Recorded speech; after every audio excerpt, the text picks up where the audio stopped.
నన్ను సంతోషపెట్టేది నీ చిరునవ్వు. ఆమెకు ఆత్మవిశ్వాసం కలిగించేది సాధన. నన్ను ఆందోళనకు గురిచేసేది అతని మౌనం. ఇలాంటి వాక్యాలను ఇంగ్లీష్లో ఎలా చెప్పాలో ఇప్పుడు చూద్దాం. దీనికి గాను మనం వాట్ మేక్స్ను ఉపయోగిస్తాం. సెంటెన్స్ స్ట్రక్చర్ ఏమంటే what makes plus object plus adjective or noun plus is plus noun. నన్ను సంతోషపెట్టేది నీ చిరునవ్వు. నన్ను సంతోషపెట్టేది నీ చిరునవ్వు. లేదా నన్ను సంతోషపెట్టేది ఏమిటంటే నీ చిరునవ్వు. What makes me happy is your smile. What makes me happy is your smile. ఆమెకు ఆత్మవిశ్వాసం కలిగించేది సాధన.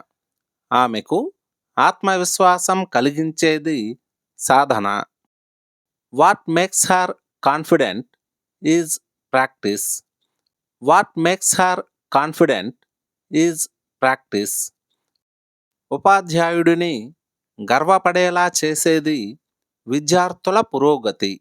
ఉపాధ్యాయుడిని గర్వపడేలా చేసేది విద్యార్థుల పురోగతి. What makes the teacher proud is students progress. What makes the teacher proud is students progress. వ్యక్తులు మిమ్మల్ని విశ్వసించేటట్లు చేసేది నిజాయితీ. వ్యక్తులు మిమ్మల్ని విశ్వసించేటట్లు చేసేది నిజాయితీ.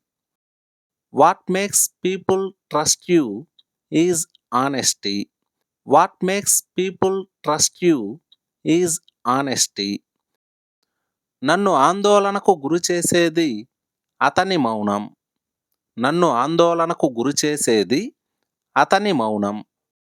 దీన్ని ఇంగ్లీష్లో ఎలా చెప్పాలో కామెంట్ సెక్షన్లో కామెంట్ చేయండి.